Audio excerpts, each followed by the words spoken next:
4:18, Mateo 4:20, me dijo Manerje.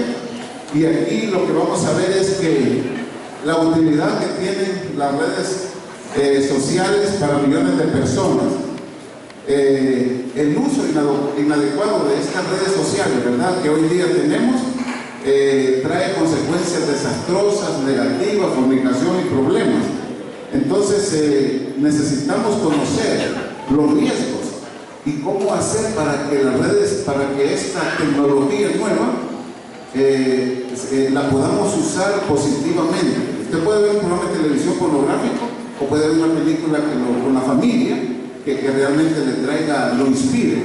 Lo mismo en las redes, ¿verdad? Usted sabe, hoy día esta cosa, la familia cristiana debe aprender a administrar la tecnología. Por ejemplo, las computadoras portátiles, ¿verdad? Las tablets, que son los teléfonos inteligentes, smartphone, internet. Puedo decir que todo esto es bueno y es malo. Entonces, el Facebook, por ejemplo, todas estas cosas, ¿verdad?, son importantísimas. Usémoslas para bien. Pero el mundo, esto está descontrolando. Ustedes pueden conocer de muchos ejemplos. Entonces, aquí el hermano Valer, que me mandaba una cita bíblica sobre que la solución no es la prohibición de la tecnología, sino que es usar la sabiduría. Entonces, por ejemplo, ¿qué hacer en la red social? No poner, por ejemplo, la vida. Dice, yo a mi esposa la golpeé en la red social. Entonces viene que el hombre busca a la esposa y ya ve lo que pasa, ¿verdad? Después, no poner fotos, no decir los lugares que visita, personas que no conoce, tiempo de la familia, todo el mundo. El hermano me mandó ya una foto, ¿recuerda? Nuestro hermano, donde todos están comiendo y cada quien está con una tablet, todo el mundo, y nadie está comunicando, se perdió la comunicación. Entonces, de esto vamos a hablar ahorita, cuando vemos ahí en la cita, ¿verdad?, que se pierde el tiempo familiar, hay engaño, hay falta de identidad.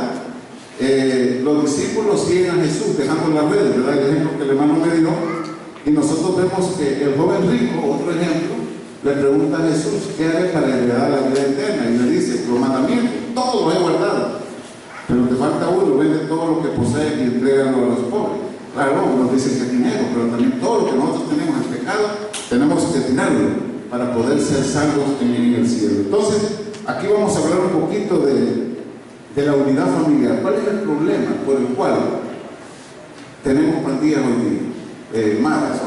¿Cuál es el problema por el cual en las redes sociales hay violaciones, hay infidelidad? Porque, otra vez, el mismo problema que da vueltas, la unidad familiar. Entonces, cada familia tiene diferentes clases de problemas. Por ejemplo, ¿cómo tener familias sanas? La familia es una unidad con conflictos y debemos tener solidaridad.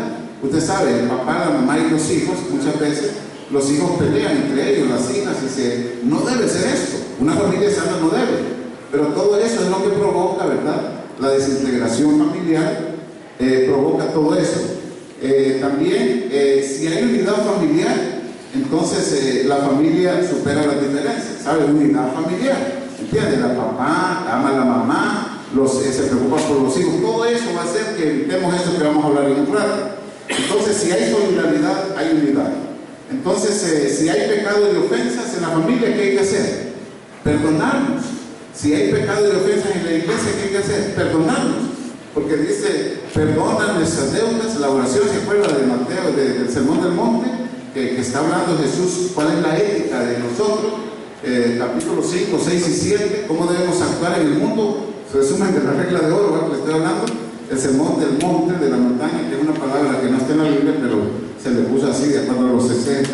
Entonces vemos que cuando hay pecado en la iglesia, lo que hacían los hermanos en el primer siglo, ¿qué hacían? A ver, si en el primer siglo, segundo siglo, de acuerdo a la historia de la iglesia cristiana, un hermano cometía un pecado, fornicó o cualquier cosa, robó, él venía y se reunía con los hermanos en una mesa, en un círculo con sillas, y el centro le ponía a él en una silla y él confesaba su pecado.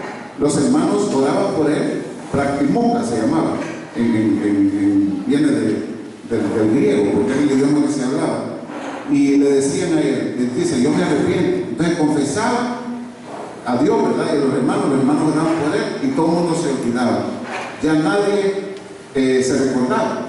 Pero vino el siglo IV, que es cuando el siglo IV, cuando aparece Constantino, cae el Imperio Romano, se acuerda de la Iglesia Católica, se forma ya con el primer concilio de Nicea, el concilio aquel donde vienen las leyes humanas a constituir un concilio de la Iglesia Católica y nos trae un montón de cosas muy humanas, ¿verdad? Entonces cuando viene esta situación ahí, los hermanos ya actúan diferente. Un hermano pecaba, lo perdonaban, pero siempre había uno que otro hermano carnal, sarpicos, ¿verdad? Del griego, sar, la carne. Y este hermano comunicaba a otra persona que no estaba en el círculo de los hermanos, y aquel lo publicaba en los periódicos, en la prensa gráfica y todo eso, y todo el mundo sabía, ¿verdad? Esto pasó, por ejemplo, le voy a contar un ejemplo aquí. En una congregación en Houston habían 3 ancianos, y cuando yo estaba, el hermano Valeria me recordó anoche, en ese gran negocio había un anciano que para descansar, todos murieron, pero muy buena gente. Me llamaron a una reunión. Había un hermano que había fornicado con la esposa de otro. Se reunieron los involucrados, hubo perdón, calladito, que no sepan nosotros, porque había arrepentimiento para no destruir la familia. Pues resulta que todo el mundo callado, pero viene el hermano, que en paz descanse, y la hermana que en paz descanse, y le dice: fíjate, mi amor, que anoche se está cantando, y le cuenta. Y esa hermana, cuando el hermano iba a acostar, se fue al teléfono y avisó a todas las mujeres de la iglesia. Al día siguiente, que yo estaba presente precisamente en esa ocasión que le estoy contando, estaba ahí, que el hermano me está diciendo lugar de Mos. Luego primero entra el hermano que había fornicado, se había perdonado, ¿verdad? Y todo lo quedan viendo, y se sentó delante, y después viene la otra familia que había fornicado, pero solo ella, y lo quedan viendo. Miren, los 2 hermanos se fueron de la iglesia, se divorciaron. ¿Por qué? Porque no había la unidad familiar. Recuerda la unidad familiar, ¿verdad? Los trapos sucios se lavan en casa. Ese es un asunto que es bien importante cuando estamos hablando nosotros que tenemos que perdonar. Si perdonamos, perdonamos. ¿Se entiende, verdad? Por eso esa palabra perdón, perdona nuestras ofensas, así como nosotros perdonamos a nuestros ofensores, a los que nos ofenden. El perdón, recuerda que tenemos que practicar. He oído de varios casos aquí en muchos lugares de hermanos que han sido perdonados, pero nadie los perdona, solo de Dios te da y decimos, ¿verdad? Y los hermanos andan perdidos. Cuando un hermano se arrepiente, hay que darle la oportunidad para que siga adelante su vida, porque ¿quiénes somos nosotros? Somos imperfectos, tenemos que ayudar a los que son más débiles. Entonces Jesús dijo, por ejemplo, una familia, iglesia, sociedad dividida está condenada al fracaso. Dijo Jesús: una casa dividida por sí misma no puede permanecer. Cuando la familia está desunida y hay desintegración racial, ¿cómo se llama? Desintegración familiar, es un desastre. Usted sabe lo que está pasando actualmente en nuestra sociedad. Entonces, ninguna familia se puede permanecer si está dividida. Las iglesias divididas no permanecen. Entonces, una familia unida forma iglesia y sociedad unida. ¿Se entiende? Ustedes evangelizan familias y las enseñan a ser unidos. La iglesia es unida. Pero ¿por qué nuestras iglesias sufren tanto problema de desintegración, tanto problema de división? Muchas iglesias en muchos lugares de Latinoamérica, Estados Unidos, Europa se han dividido. Yo les puedo dar ejemplos increíbles de Sudamérica, cómo se han dividido. Cerquita, un montón de divisiones. ¿Pero por qué? Porque somos carnales. ¿Por qué? Porque nosotros y nuestra familia no somos unidos. Y esa desunión la traemos a la iglesia y así la cosa. Entonces nunca cambiaron. Entonces es importante que las familias desintegradas formarán iglesias y sociedades desintegradas. Por eso la familia es importante, ¿verdad? Como ¿se acuerda? Ese misterio de Dios Padre, Dios Hijo, Dios Espíritu Santo, esa unidad que tiene entre el Padre, la Madre y los hijos, ¿verdad? Que tienen que estar unidos. Si están unidos, se vuelven invencibles, nadie los molesta. Claro, cuando hay desunión, bueno, es lo que está pasando hoy en día. Entonces, hermano, estamos viendo que la familia es la que determina nuestra autoestima, nuestros valores y nuestras tendencias altruistas o narcisistas. Todo comienza ahí en la familia. Entonces, si venimos de familias unidas, respetaremos a nuestros hermanos y seremos unidos. Si venimos de familias desintegradas, vienen los problemas, ¿verdad? Entonces, por eso decía en una de las preguntas que hay iglesias en muchos lugares de Latinoamérica donde solo hay mujeres. Yo le puedo dar el nombre.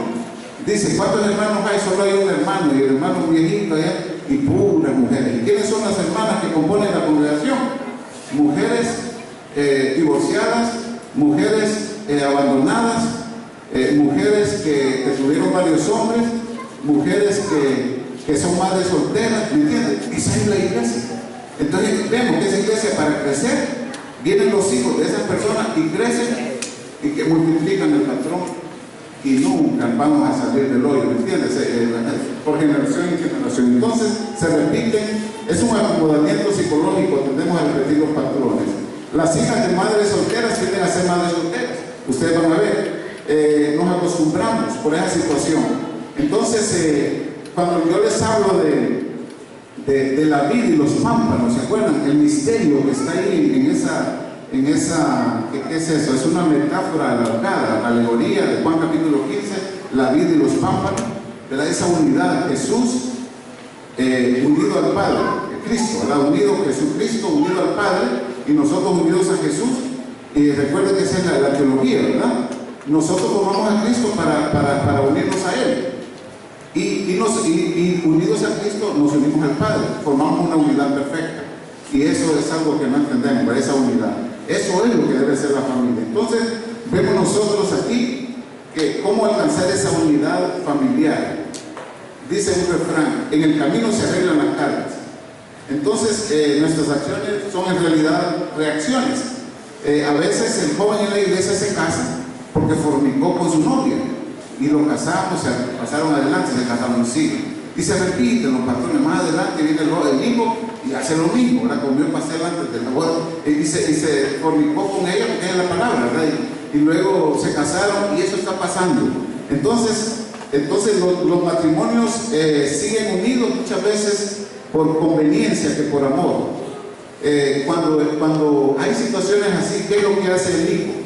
El hijo busca en Facebook un grupo social que le dé identidad, que no pudo encontrar ni valores en su familia, porque es muy frágil. Entonces, ¿qué hace?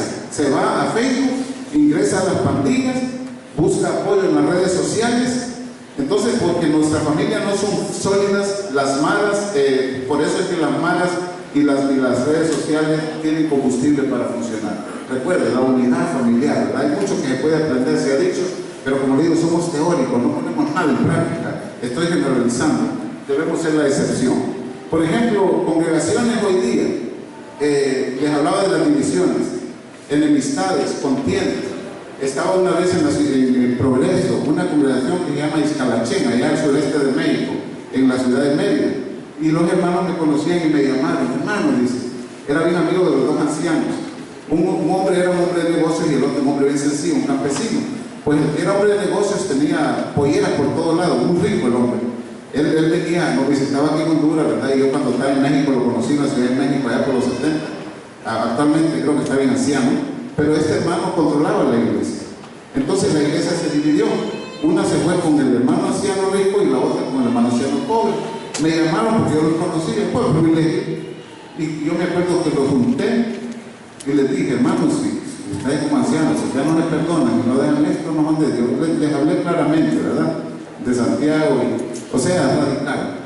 Ustedes, si van en división, son hijos del diablo. O sea, ellos entendieron, lloraron, se hincaron, se abrazaron, pero el resultado fue, se perdonaron, pero no pudieron estar juntos. Entonces el hermano anciano de campesino se fue a la ciudad del Progreso, que es un puerto ahí cerca de Mérida, estableció una congregación. Y Calachén creció y la otra creció, divisiones. Mire, le doy un ejemplo, conozco cientos de ejemplos de congregaciones que se han dividido. Y esas divisiones vienen precisamente por eso. Entonces, los divisionistas, ¿qué dicen? Jamás aceptan responsabilidad y toda división es irracional. Entonces, no hay sentido ni pertenencia, ¿verdad? Los miembros usualmente son pasajeros en las congregaciones. Usted ve que hay muchas congregaciones que la gente bautiza, pero no hay crecimiento numérico, no hay espiritual, no saben por qué bautizaron. Entonces, Cristo es la unidad múltiple perfecta que nos unifica. Si Cristo está en nosotros, ¿me entiende? Es increíble. Nada puede separarnos. Ustedes han estudiado esto de Romanos 8. ¿Quién puede separarnos si estamos unidos a Cristo? Nada. pero verdaderamente está Cristo en nosotros. ¿Cómo sabemos que está en nosotros? Hay que darle alimento a ese ungimiento que Dios ha hecho del Espíritu Santo para que nosotros seamos igual a Jesús. Por ejemplo, las iglesias surgen como producto de benevolencia. Muchos misioneros en Latinoamérica que yo conozco, casi conocido todas las de Sudamérica, y los misioneros norteamericanos llegaron a Argentina, llegaron a Chile, ¿verdad?, al país, a la capital primero, llegaron a Paraguay, llegaron a La Paz, Bolivia, Santa Cruz del Norte, llegaron a Lima, llegaron a ¿cómo se llama?, a Quito, Ecuador, a Caracas, Venezuela, ¿entienden?, todos los países. Y usted va, ellos estuvieron 15, 20 años, la iglesia no creció. Argentina, por ejemplo, llegaron varios misioneros, como 10 misioneros, y estuvieron varios años. Y solo una congregación quedó establecida. En todo el país de Argentina, en la Buenos Aires y Rosario, segunda ciudad, ¿saben cuántos miembros hay? 200 miembros en todo el país. Y muchos misioneros pasaron. ¿Por qué? Porque los misioneros, cuando llegaron, se fueron a las áreas más pobres de las capitales de Sudamérica. Se fueron por ejemplo, a Río de Janeiro, se fueron al área más pobre, las he conocido, se fueron a San Pablo, Belo Horizonte, ¿verdad? Entonces usted va a ver que es la gente que evangelizaron. Para ayudarlos, los evangelizaron, pero las iglesias, ¿qué clase de gente es la que? Pues gente con problemas. Entonces las iglesias permanecieron, nunca crecieron. Ese es el caso de Sudamérica. No crea que Sudamérica, usted puede ir allá. Aquí hay más hermanos que casi toda Sudamérica. Usted tiene El Salvador. Y dice, ¿cómo sabe? Porque he estado en esos lugares. Aquí los hermanos son más receptivos. O sea, el hermano del Salvador que viene es más receptivo que aquellos allá. Porque Uruguay, por ejemplo, Montevideo, en ese tiempo, cuando yo estaba, llegué por ahí en 2 ocasiones, 83% de los uruguayos no creen en Dios. Entonces vemos nosotros que los misioneros tratan de ayudar a las personas en todos estos países y nunca crean un contexto adecuado para su nuevo nacimiento. Entonces, los nuevos convertidos le dicen: usted cree, usted bautícese y hay salvo. Ahora, más bien, Dios le queda viviendo a usted. Entonces, las personas que bautizan van a decir: hermano, yo ya no tengo que hacer nada porque Dios me bautizó. Así como dice aquel Miranda, ¿verdad? Una vez que usted es salvo, lo bautiza, ¿verdad? Que siempre va a ser salvo, ¿verdad? Es una forma de predestinación. O otra mala interpretación hermenéutica de esa palabra. No existe, es una palabra inventada, ¿verdad? En vez de predestinación es otra palabra. Entonces, vemos nosotros ahí que en estos lugares ellos no saben que es ser cristiano, estas personas. Entonces, por eso es que en Sudamérica, ¿verdad?, como otros países, las madres son solteras. Son hermanos que luchan, se casan, pero en las iglesias es difícil lograr esa integración de la familia. Entonces, el cristianismo debe ser un estado de conciencia propia de los que esperan a vivir en Cristo, con Cristo y en Cristo, y no se defiende el cristianismo mediante prédicas, sino mediante vivencias interiores. El cristianismo es una vivencia, hay que vivirlo, no podemos hablar de teorías. Por ejemplo, en hebreo, el idioma hebreo, la Biblia tiene mucho significado alegórico. La interpretación judía había literal, alegórico, místico. Esa es la hermenéutica de los escritos judíos. Y en esos escritos, por ejemplo, la palabra Adán, ¿verdad? Adán, que es transliterada, quiere decir padre de generaciones, quiere decir humanidad, hombre. La palabra Java, que es traducida a Eva, que es madre de generaciones. Entonces, más adelante encontramos el nombre Jacob. Jacob quiere decir, por ejemplo, sostenido por el talón. ¿Se acuerdan? Jacob y Esaú, la primogenitura, pues el nombre va de acuerdo a eso. Entonces vamos a ver en el caso de la palabra Yisrael, ¿verdad? Lo que les gustan los idiomas, eso. Yarach-el quiere decir, Yarach quiere decir unido o conectado a, y él quiere decir Dios. Entonces Israel quiere decir, un israelita es el que está unido o conectado a Dios. Eso es lo correcto, pero se dice israelita es aquel que vive en Israel, donde 4 millones de judíos hablan hebreo y los demás que están esparcidos por el mundo. Entonces, el nombre es importante en la familia, ¿verdad? Para dar identidad. Pero en hebreo, por ejemplo, usted sabe lo que son los judíos, ¿verdad? Actualmente cultivan el desierto. Los profetas, Isaías, ¿qué quiere decir? Quiere decir Yeshayá, quiere decir salvación. Jeremías, otra palabra, mire, Yirmeyá quiere decir Adonai o Jehová es exaltado Y otra interpretación sería destrucción de Adonai. Adonai lo pongo como los judíos en vez de poner Jehová, que no es buena traducción, ¿verdad? Jehová, ¿se acuerdan? Es el nombre de tetragrammatón, se usa en otros escritos. Entonces, después de eso, la palabra Ezequiel, Yehezkel, fortaleza de Dios. Daniel, Dios es mi juicio. Jochea, salvación. Joel, ¿qué quiere decir Joel? Jo quiere decir Adonai es Dios, o Jehová es Dios. ¿Qué quiere decir Amós? Canta. ¿Qué quiere decir Abdías? Ebed Ya, quiere decir el siervo de Adonai, el siervo de Dios. ¿Qué quiere decir Jonás? Paloma. Miqueas, mi nombre, Miguel. ¿Quién? ¿Quién? ¿Cómo? El Dios. ¿Quién como Dios? Nehum, fortaleza. Habacuc, abraza. Sofonías, Sefanaia, lo que Adonai o Jehová esconde. Ageo, fiesta. Hagai, Secaraya, lo que Dios, lo que Adonai recuerda. Malaquías, mi mensajero. Por ejemplo, a mis hijas, yo tengo 4 mujeres, me hubiese gustado que hubieran venido. Y mi esposa, pero ellas tenían examen y ella es maestra en una escuela, entonces no podían venir. Entonces yo le puse el nombre de ella cuando nació la primera se llama Ana Michelle, ¿verdad? Quiere decir quien como Dios está arriba. Luego la segunda se llama Jireh Ya Estefaní. ¿Se acuerda cuando Abraham iba a sacrificar a su hijo? Dijo Jireh Adonai, quiere decir Adonai proveerá. Entonces quiere decir Jireh Ya, quiere decir Adonai proveerá. Y Estefanía quiere decir corona. Yo le puse a propósito, quiere decir Jireh Ya Adonai, o Jehová proveerá la corona. Y la otra se llama Sofía Elohina. Sofía es sabiduría en griego, y Elohina viene de Elohim, que quiere decir Dios traducido en la Reina Valera, pero la realidad es dioses. Quiere decir sabiduría de los dioses. Y la otra se llama Victoria Miguel, la victoria de quien es como Dios. Entonces yo le puse un nombre a ella significando para que supieran lo que uno esperaba de ellos. En la familia usted pone nombre, el nombre es importante. Si hay pertenencia en la familia, entonces se van a portar mejor. Entonces, responsabilidad es importante en la familia, en la iglesia. Si usted, por ejemplo, en la congregación tiene una porción de 60 miembros y solo usted hace el trabajo con los hermanos líderes y los demás calentando las bancas, ¿usted cree que esas hermanos van a durar? No, se van a ir a otros lugares, se van a ir a una otra congregación.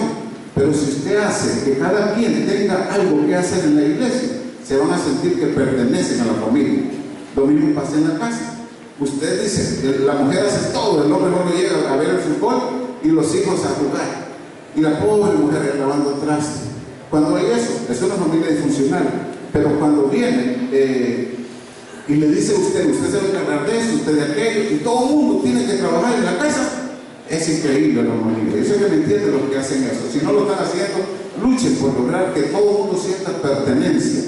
Eso va a traer los problemas de entrar a esas situaciones que ya les dije. Entonces, por ejemplo,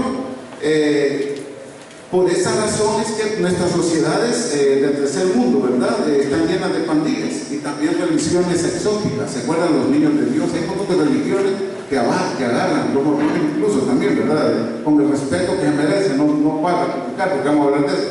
Pero ellos llaman a los jóvenes, ¿verdad? Con sus situaciones un poco diferentes, ¿verdad? Y los jóvenes tienen cantidades grandes. Entonces, como le digo, ¿por qué? Porque en la casa no encuentran la unidad. Entonces, en nuestras iglesias los miembros son espectadores, no tienen rol, no funcionan, no pertenecen a la iglesia, cambian de membresía cada rato. Entonces, Efesios dice 4, 15, 16, siguiendo la verdad en amor, crezcamos en todo aquello que es la cabeza de Cristo. Entonces, sentido de identidad y pertenencia es la base de la unidad familiar. El hijo pródigo, ¿se acuerdan la parábola del hijo pródigo? Dice, un padre tenía 2 hijos. El menor le dijo, padre, quiero que me den la herencia. En la hermenéutica griega, la palabra, cuando está hablando ahí, la traducción, usted sabe que las traducciones son interpretaciones, más que traducciones, está diciendo que el papá en griego le dio la herencia al mayor y al menor. Pero nosotros no interpreta que solo el menor recibió la herencia. Entonces se fue, gastó el dinero y regresó y el papá se alegró, ¿se acuerdan? Y entonces viene el hijo bien enojado y le dice, ¿cómo es posible? Le dice, que tu hijo, ¿se acuerdan? Tu hijo malgastó y tú lo recibes y le dijo, todo es tuyo lo que tengo, etc. Y entonces le dice, el papá, sí, le dice, porque tu hermano había estado perdido, ¿recuerdan, verdad? No querían, usted sabe los problemas que hay en la familia, tu hijo, ¿verdad? No dice, mi hermano. Entonces, la cosa que le estoy diciendo, que en esa parábola lo que estamos viendo es que debemos perdonar a nuestro hermano. Ese es el asunto de la familia. Perdonemos a nuestras esposas, perdonemos a nuestros esposos, perdonemos a nuestros hijos. Entonces es importante tener ese sentido de identidad. Entonces, otra cosa que vemos, el predicador y el jefe de la familia con los miembros de la iglesia, vemos en 1 Timoteo 4, 12 al 16, que está diciendo Timoteo que la reputación es importante. La reputación. Seguir la reputación del hombre, de la familia, ejemplo a la casa y ejemplo en la iglesia. Entonces vemos ahí que el predicador debe conocer y no ser un hipócrita, lo mismo el padre de familia. Cuando cuidamos la reputación, que es una pregunta que han hecho, hablamos de carácter. ¿Qué es el carácter? Es lo que yo soy. ¿Y qué es reputación? Lo que la gente dice que yo soy. ¿Se entiende? Entonces, ¿qué es más importante? El carácter, lo que yo soy. ¿Verdad? Y lo que yo soy, si es Cristo en mí, es excelente. Pero la gente dice la reputación, como la pregunta que hacía la hermana, ¿qué de aquel de mal testimonio? No debe tener buena reputación la persona. Por ejemplo, el hermano, una hermana anoche tenía problemas con el dinero y él tenía problemas de andarlo ahí porque le podía perder.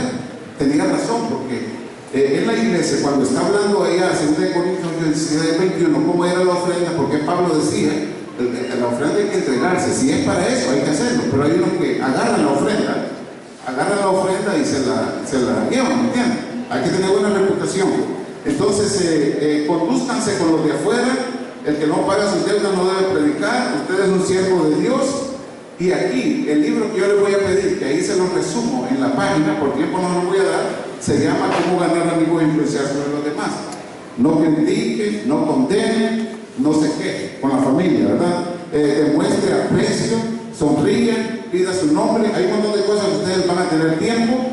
Sea respetuoso a la vida, a la dignidad humana. Elogie a su esposa, mi amorcito, qué linda te ves con ese vestido, qué linda te ves cocinando. Todas estas cosas en la familia nos ayudan. Y hay un montón de técnicas que menciona ahí Dios de las. Entonces, cómo construimos una buena reputación es importante.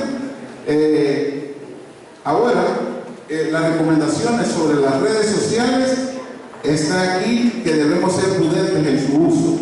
Por ejemplo, las redes sociales son importantes. Y ahí yo les estoy dando una lista de sugerencias cómo hacer para evitar el texting, ¿verdad? Que se llama sexting. Cuando una familia está en peligro de ser violada o por allá, qué cosas se deben evitar, qué recomendaciones. Yo les estoy dando ahí muchas recomendaciones que hacer, y también qué hacer cuando una persona, por ejemplo, ciberbullying, ¿verdad? Acoso cibernético, cuando hay incitación al odio. Yo detesto a los árabes, yo detesto a los judíos. ¿Qué hacer cuando hay malware, cuando hay pérdida de productividad en el trabajo, cuando en la casa? Es debido a eso. Entonces, hay asesores de seguridad en Facebook que le pueden ayudar a usted, y ahí le doy las cosas, ¿verdad? Y las redes sociales para niños. Hay un montón de cosas que usted debe de hacer para que los niños entren a internet y bloquear ese montón de vulgaridades que aparecen en la red. Entonces es importante todo eso. Por ejemplo, ¿a qué edad puede su niño entrar en internet o en las redes, o cómo se llama, en Facebook, etcétera?